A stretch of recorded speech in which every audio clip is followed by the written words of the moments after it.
everyone, this is Anna from Cat Realty, and today I'm going to talk to you about Lisbon. For those of you who don't know, Cat Realty is a buyer and relocation agency that helps foreigners move to Portugal and helps them find the right location and get settled in the city they wish. We support you in the whole process from visa to acquiring or renting real estate, and pretty much help you solve all the problems along the way. So if you are curious about your services, feel free to check our website in www.savvycatrealty.com. And of course, check our other videos out. I have a lot of information, useful information for those of you considering moving to Portugal for free, both here in the YouTube channel and on our blog in our website. So always check us out and subscribe or to our newsletter or channels, as we always give out information and have weekly updates on our content. So today's topic is actually a long-awaited and long-procrastinated one. So Lisbon, of course, the capital city. Why didn't I talk about this city sooner? So to be honest with you, I kind of avoid Lisbon most of the time. I'm more of a medium city kind of person. So it took me a while to feel comfortable enough to do a video about Lisbon, even though my family does have a house there and I go there every so often, mostly on business or for specific events. But during the past year, meaning in 2022, I have been making an effort to go to Lisbon a bit more to try and get more accurate information towards you. And of course, this is my own personal perspective. And to be honest, I actually really enjoyed the development that Lisbon had. I enjoy the city a lot more now than I did a few years back. To be very honest with you, a few years back, I actually didn't really feel safe in the city, walking around on my own as a woman. And now I didn't feel that. I think that even though the foreign investment definitely brought problems and inflated the prices a lot, it did improve safety quite a bit, and it did improve infrastructure quite a bit. So that's definitely a positive sign. Today, I'm going to focus a bit more on the center area because, as you know, Lisbon is quite a big city and I can't talk about everything at once. So I'm going to start with the central area that covers Santa Maria Maior, Santo António, Arroios, São Vicente, and Misericórdia. So this is basically all the hot spots in the center. So we're talking Baixa, Bairro Alto, Cais de Sodré, Santa Apolónia, Graça, Restauradores, Avenida Liberdade, Marquês de Pombal, Príncipe Real, Intendente, Alameda, Estefânia, Saldanha, and yes, I'm reading this from a paper because I'm terrible at naming things. But anyway, this is the hot center of Lisbon. And if you already visited Lisbon, you should know that Lisbon is the city of the seven hills. So it's not a flat city. You have a lot of up and down, especially in the center. You think you've reached a flat location, you didn't, and you will be going up or down again. So if you want to walk around Lisbon, be very prepared to have a very good leg exercise because that's definitely going to be a thing. We call it the city of the seven hills, and there's a whole legend around that I can't remember it right now, but maybe on another video I'll go over that. And one of the things is that, obviously, being a relatively old city, it does have relatively old construction. Of course, many of it was destructed on the earthquake in the 1700s, but we had a lot of time to build in the meantime. So Lisbon is a very full city and it's full of buildings and they do have their own characteristics. So it's a very interesting city from an architectural perspective, But then again, if you are not looking to have a view to your neighbors, you will have to pay a very premium price. Most of the houses will be pretty much, 4, 5, 7, 10 meters from your neighbor's windows. So you won't probably have a very good view in Lisbon unless you pay a whole lot of money. And the older builds tend to be pretty small apartments.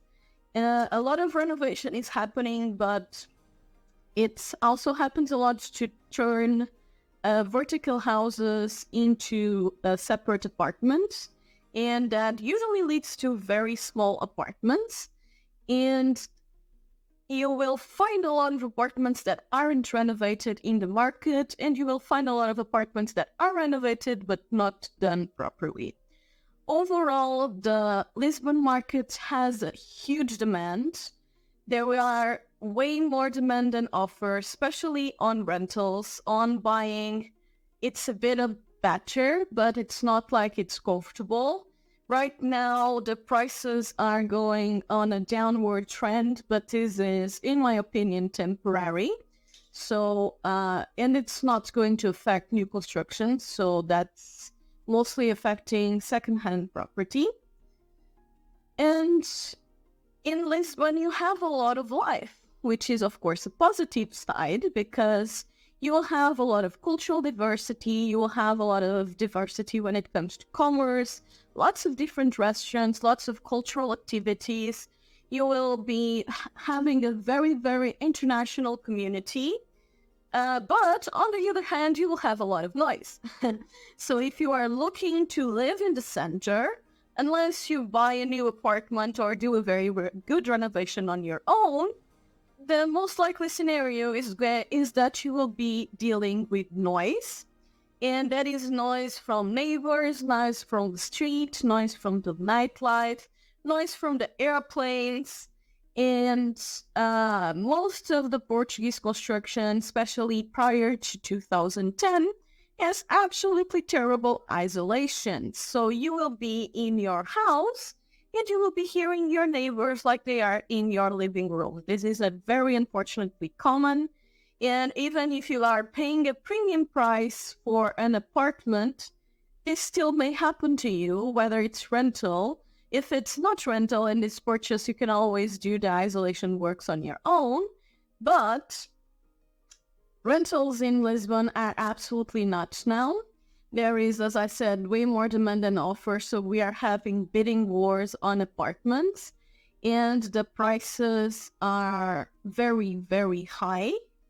So even if you are paying, 1,500, 2,000 euros for an apartment, it's very likely that you will still have to deal with bad isolation. So that's definitely a big downside of Lisbon. That's not a Lisbon problem. It's just a Portugal problem in general. But Lisbon being the capital and a very high demand city, it gets a bit more intense. Everything gets a bit more intense. So, another thing that happens in Lisbon is parking or lack thereof. And believe me, you don't want to get a parking ticket. Been there, done that. It's bad. And the parking company is actually a public-private thing, so you really have to pay, otherwise you will have a debt to the state, and they really, really push on it. I don't remember how much I paid for a parking ticket, but it can be anything between 50 euros and 100 euros for not having paid parking, which is, high. And it's not like you have a whole lot of apartments with parking space. And the ones who do have parking space will be priced at a much higher price, more usually than not, because it's a very desirable commodity that it's not that available. So Lisbon market is a whole other thing in that regard. In regards to pricing for new construction in the center of the city, we are currently looking at prices between 8K and 10K per square meter, which is absolutely unreal from a Portuguese economy perspective.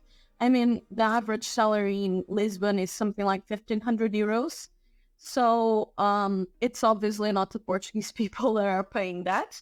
However, there is more than enough demand to sustain this, and I'm not seeing this coming down. I'm not seeing this going up either. What I believe it will happen is that things will start to expand out.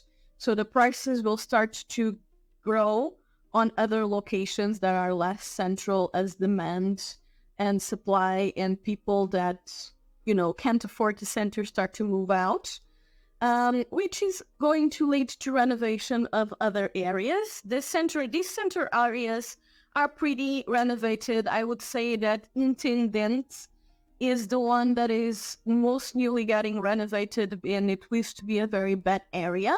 But even Intendente is currently very safe, and you will still see some druggies here and there, but it's not like it's going to be a huge problem, and it still feels pretty safe to walk around there. And I've been walking around in Lisbon a lot in the past year, so that's definitely a plus. So, of course, if you want to be where everything happens, be in a city where you have a lot of nightlife, a lot of options for everything, Lisbon is definitely the place to be.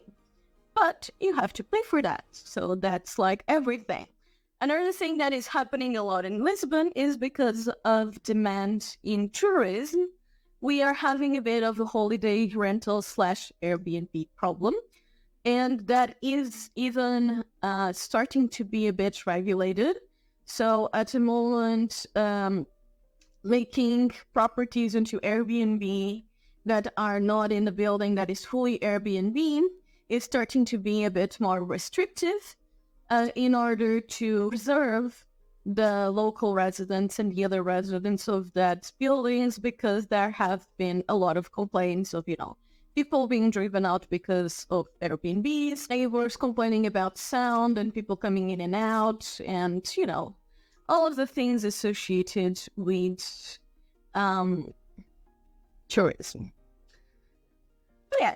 Overall, Lisbon has a lot of ups and downs, but it is a very nice city to live in.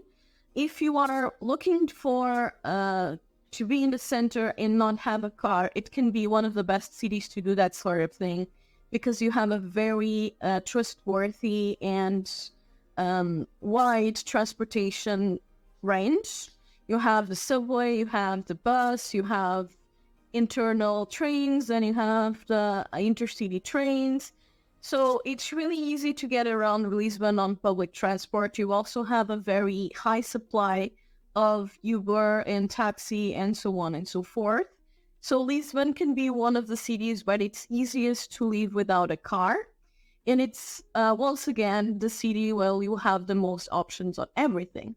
I know that I often have to go to Lisbon just because I want this certain thing that isn't available on other cities, especially being a foodie. I always like to try a few fancy restaurants, or not as fancy, but really nice restaurants in Lisbon. And it's really nice to see just the sheer amount of different types of cuisine and the sheer amount of internationality that you see in the city. It is great from a diversity perspective, and it's definitely great from an integration perspective for foreigners. It is leading to a bit of pressure from the Portuguese side because of the inflating prices, but then again, supply and demand and the way the market works, we all know that this is happening in a lot of places. This could have been not prevented, but decreased by a bit more controlled real estate market that we don't have in Portugal. But the situation is what it is, and it's not going to change. So if you are in Lisbon, be prepared to pay high prices, but definitely you will have a very good quality of life. You will have very good amenities, a lot of cultural options, restaurants, a very good transportation, and it's a safe city. Right now, it's quite a safe city. And it's very pleasant, actually, to walk around the city. Actually, I found that I prefer to walk around versus going the subway. The subway is very noisy in Lisbon. In that, I actually prefer the Porto subway. So it does have a lot of good sides. And my agent in Lisbon, Graciosa, she's very much a Lisbon person. She has been very successful at selling Lisbon to me. So I walked around with her a lot, and she is one of those people, although she can have a car, and for tours with clients, it depends on the car, kind of tour. When the clients want to not have transport, we do walking tours and transport tours. But if the clients want to explore a wider range, of course, we have the company cars and she takes the clients around. But overall, Graciosa moves mostly on public transport, and she really does know the city like the back of her hand. And Lisbon although there are, like I said, a lot of areas that are very inflated, there are also quite a few areas that are the up-and-coming areas that are the less privileged and less invested neighborhoods that are going to start getting investment very, very soon, if not already, because, like I explained, the expansion phenomenon as the demand doesn't slow down, which is the case. So I believe that more or less covers the center of Lisbon. You have a lot of nightlife areas. So the most well-known nightlife areas in the center are the Bairro Alto and Cais do Sodré, which will be having people around until 6 a.m., 7 a.m., and so on. It's an all-night-long kind of nightlife.